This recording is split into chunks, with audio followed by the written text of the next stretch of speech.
अस्सलाम वालेकुम। प्रोग्राम सहाफ़ी में मतीउल्लाह जान और मेरे साथ अब्दुल कयूम सिद्दीकी और उनके साथ एडवोकेट मियां दाऊद, जिनकी दरख्वास्त के बाद जुडिशल काउंसिल में कार्रवाई के बाद जस्टिस मुज़ाहिर अली अकबर नकवी ने आज इस्तीफ़ा दे दिया। मगर सबसे ख़ास मेहमान आज के हमारे साथ मौजूद हैं टेलीफोन लाइन पे साबिक़ अटॉर्नी जनरल फ़ॉर पाकिस्तान जनाब एडवोकेट अशतर औसाफ अली। आज तीन बड़ी ख़बरें हैं। बल्ला इन है, बल्लेबाज आउट है और जस्टिस मुज़ाहिर अली अकबर नकवी भी आउट हैं और general Parvez Musharraf down and out. उनकी जो सज़ाए मौत है वो सुप्रीम कोर्ट में बरकरार रही है। और हम गुफ्तगू का आगाज़ करेंगे साबिक़ attorney general for Pakistan Ashtar Ausaf Ali से। अशतर औसाफ अली साहब, आपको बल्ले की अहमियत का तो अंदाज़ा ज़रूर होगा। जब 1992 के वर्ल्ड कप में पाकिस्तान जीता था तो उस वक्त तो इमरान खान साहब जब वर्ल्ड कप को हवा में लहरा रहे थे, तो आपको लिए अच्छी खबर कहें या बुरी जो भी, कि बल्ले का जो निशान है वो बहाल हो गया है तहरीक इंसाफ का, और पेशावर हाई कोर्ट ने आज ये फैसला दिया है। तो आप इस फैसले को कैसे देखते हैं?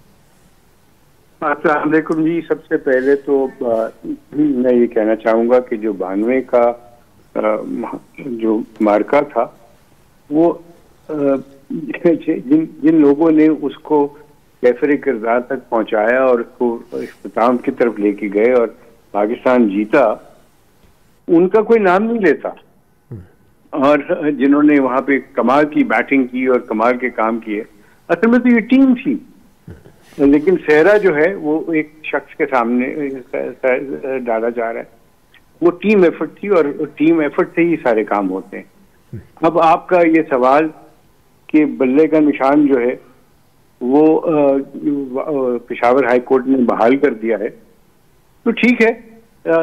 बल्ले का निशान पहले भी था और उस वक्त भी ये इलेक्शन लड़े गए, और जिस तरीके से इलेक्शन लड़े गए वो आपके सामने है। 2018 का इलेक्शन सबके सामने कि वो किस तरीके से उस मैच को फिक्स किया गया था। तो अब आने वाले दिनों में अवाम ने डिटर्मिन करना, और अवाम ही डिटर्मिन करेंगे कि वो किस पॉलिटिकल पार्टी को आगे लेके आते हैं। नजर मुझे क्या आ रहा है?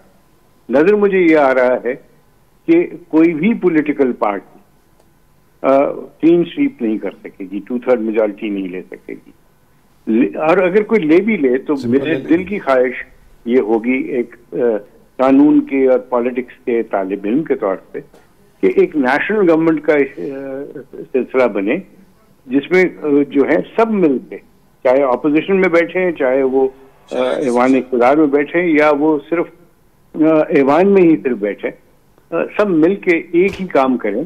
और वो ये है कि इस मुल्क और कौम की मईशत को, इस मुल्क और कौम के अंदर जो एक पोलराइजेशन आ गई है उसको ख़त्म करें। ठीक है, मगर इलेक्शन कमीशन को क्या ये बल्ले का निशान लेना चाहिए था? क्या सियासी जमातों के अंदरूनी जो इंतखाबात हैं उन मामलात में इलेक्शन कमीशन को मुदाखलत करनी चाहिए थी एक आइनी अदारा होते हुए, और वो भी इलेक्शन से चंद हफ्ते पहले, और वो भी सिर्फ एक सियासी जमात के हवाले से?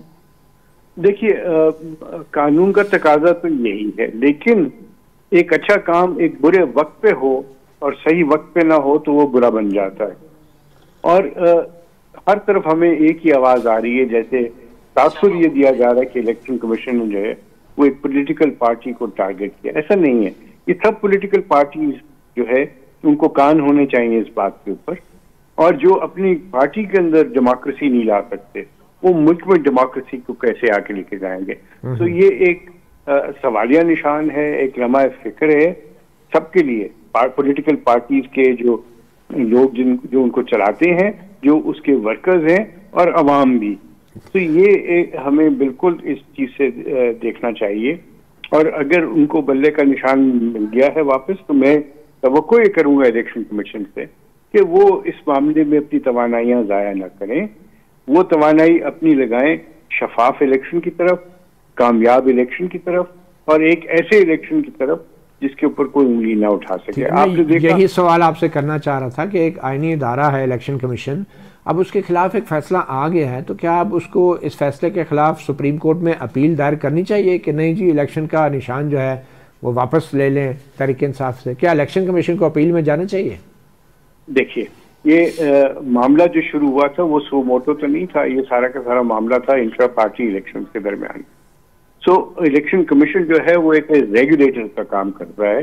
इलेक्शन कमीशन को इसमें पार्टी नहीं होना चाहिए, और अगर कोई तासर ऐसा आ भी रहा है तो वो तासर जाहिर हो जाएगा अगर इलेक्शन कमीशन इसमें इस मामले को कंटेस्ट ना करे। ठीक है।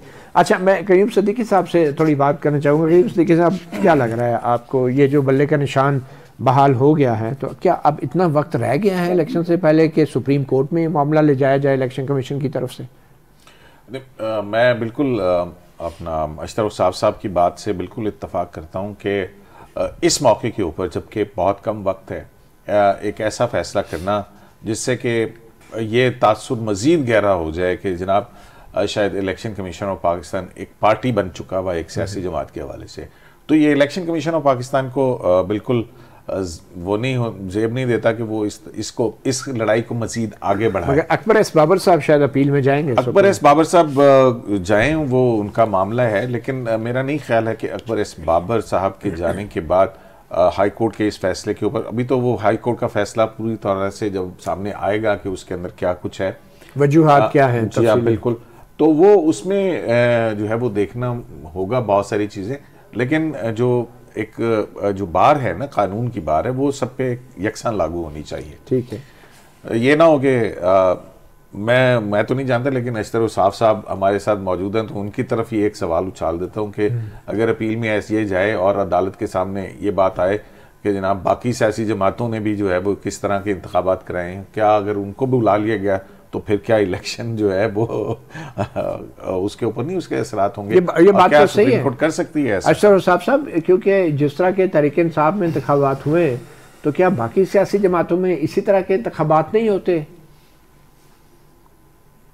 मैंने अर्ज किया कि ये आई ओपनर है, और ये आई ओपनिंग जो इवेंट है इससे हम सबको सबक सीखना है। जो पॉलिटिकल पार्टी के लीडरान हैं, जो पॉलिटिकल पार्टी के अंदर वर्क कर रहे हैं, और जो मेरे और आप जैसे वोटर हैं, हम सबको इन सारे मामलों को देखना है। और याद रखिए, मैं तो इस चीज का भी कायल हूं कि स्टूडेंट यूनियन जो है उनको बहाल होना चाहिए, लेबर यूनियन जो हैं वो काम करें, बिकॉज ये बेडरॉक है डेमोक्रेसी का, यहाँ पे लोग सीखते हैं। और सबसे ज्यादा इंपॉर्टेंट पता है क्या है? सबसे ज्यादा इंपॉर्टेंट है लोकल गवर्नमेंट के इलेक्शन। एग्जैक्टली। और इसके ऊपर कोई बात नहीं करता। मुझे खुशी है कि आप जैसे जयद लोग बैठे इस बात कर रहे हैं, इसके ऊपर जरूर आवाज उठाइए। ठीक, कि लोकल गवर्नमेंट के इलेक्शन जो हैं वो होने चाहिए, बार बार होने चाहिए। अच्छा अशरफ साहब, क्विकली इसी से जुड़ा मामला है इलेक्शन कमीशन की साख के हवाले से कि वो इलेक्शन होंगे कैसे, और फिर निगरान हुकूमत की क्रेडिबिलिटी के ऊपर भी सवाल उठ रहे हैं। एक काबीना कमेटी बना दी गई है 9 मई के वाक़यात के हवाले से, जिसका काम सिर्फ सिफारिशात मुरतब करना है। तो कि इलेक्शन से चंद दिन पहले काबीना कमेटी अगर वो ये सिफारिश कर देती है कि 9 मई के वाक़यात में PTI बतौर सियासी जमात मुलव्वस थी, मुल्क की सालमियत के ख़िलाफ़ इसने काम किया, और अगर वो ये सिफारिश कर देती है जाने से पहले कि तहरीक इंसाफ पे पाबंदी लगाई जाए और ये फ़ैसला आने वाली काबीना करेगी, तो इसका पोलिंग डे के ऊपर और इलेक्शन के शफाफ अमल के ऊपर क्या मनफी असर पड़ सकता है? और क्या इस तरह की कमेटी को इस तरह की सिफारिशात इलेक्शन से चंद दिन पहले कोई मंजर आम पे लानी चाहिए, या ये काबीना कमेटी बननी भी चाहिए थी जबकि 1 महीना रह गया सिर्फ इलेक्शन में? देखिए, काबीना की कमेटीज बनती रहती हैं और बननी चाहिए, और उनको काम करते रहना चाहिए डे टू डे का मामला को देखने के लिए। और इस तरह के बलवे और फसाद के बारे में कुछ सिफारिशात पहले से कोर्ट के पास भी गई हुई हैं, और ऐवान इक़्तिदार के पास भी हैं। उनके अंदर कवानीन की ड्राफ्ट भी मौजूद हैं। सो ये एक ऑनगोइंग प्रोसेस है, ऑनगोइंग प्रोसेस चलने चाहिए।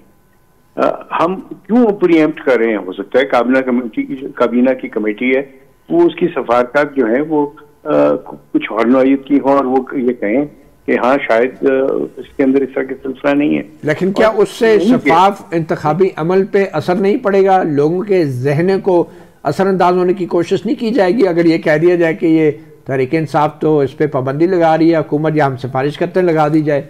तो लोग और वोटर जो हैं वो कंफ्यूज नहीं होंगे? मैं अर्ज करूं आपसे कि हमारे यहाँ रिवाज क्या बन गया है। रिवाज ये है कि जो भी हुकूमत काम करती है, जो भी काम हुकूमत के जिम्मे भी हो और वो कर रही हो, तो उसके ऊपर क्रिटिसिज्म तो बहुत ज्यादा होता है। जो हुकूमत में बैठे होते हैं वो हर वक्त टारगेटेड होते हैं, तो वो शायद वोटर्स के जहन को नहीं बदल सकेंगे, वो शायद वोटर्स के जहन के ऊपर असरअंदाज भी नहीं होंगे। लेकिन खदशात तो पैदा हो जाएंगे ना पीटीआई के मुस्तकबिल के बारे में, अगर कोई बड़ी बात होगी। मतलब ये देखें ना कि अगर जो इल्जामात की फहरिस्त है अगर देखा जाए, तो फिर उसके बाद फेडरल गवर्नमेंट ही का इख्तियार ना, इनके तहत आर्टिकल 17 सब क्लॉज 2 के 15 दिन के अंदर पाबंदी लगा के और सुप्रीम कोर्ट में रेफरेंस भिजवा सकती है। वो तो फैसला बहरहाल है सुप्रीम कोर्ट ऑफ पाकिस्तान। अगर इलेक्शन के या पोलिंग डे से पहले पाबंदी लगा दी निगरान हुकूमत, तो क्या निगरान हुकूमत का अख्तियार है किसी भी पार्टी के ऊपर पाबंदी लगाने का, डिक्लेरेशन जारी करने का, और 15 दिन के लिए मामला सुप्रीम कोर्ट में उस वक्त तक चला जाएगा? क्या ये कर सकती है निगरान हुकूमत? असल में तो देखिए कि अल्टीमेट फैसला सुप्रीम कोर्ट का है, और लेकिन निगरान हुकूमत का अख्तियार है या नहीं? Federal government, I doubt very much, because ये डे टू डे के जुमरे में नहीं आता। अच्छा, ठीक है, ठीक है। और मुझे यकीन है कि निगरान हुकूमत ऐसा कोई काम, लेकिन उसमें तरमीम भी तो कर दी गई है कि मामलात के ऊपर आपकी पीडीएम की गवर्नमेंट ने जारी नहीं 5-6 वो मामलात हैं जिसमें इकोनॉमिक मामलात हैं, जो ऐसे मामलात हैं जो पहले से शुरू हुए ताकि उनमें तब्दीली ना आए। तो इतनी अर्जेंसी क्या थी वैसे 9 मई के वाकयात के ऊपर? ये निगरान हुकूमत क्यों, महीना रह गया है, मुंतखब हुकूमत का इंतजार कर लिया जाता? आपके ख्याल में ये कमेटी बनाना दुरुस्त बात थी? मेरे समझ में तो ये बात आती है कि ऐसे मामलात को कभी रुकना नहीं चाहिए और इसको इल्तवा में नहीं जाना चाहिए, because it's an ongoing process.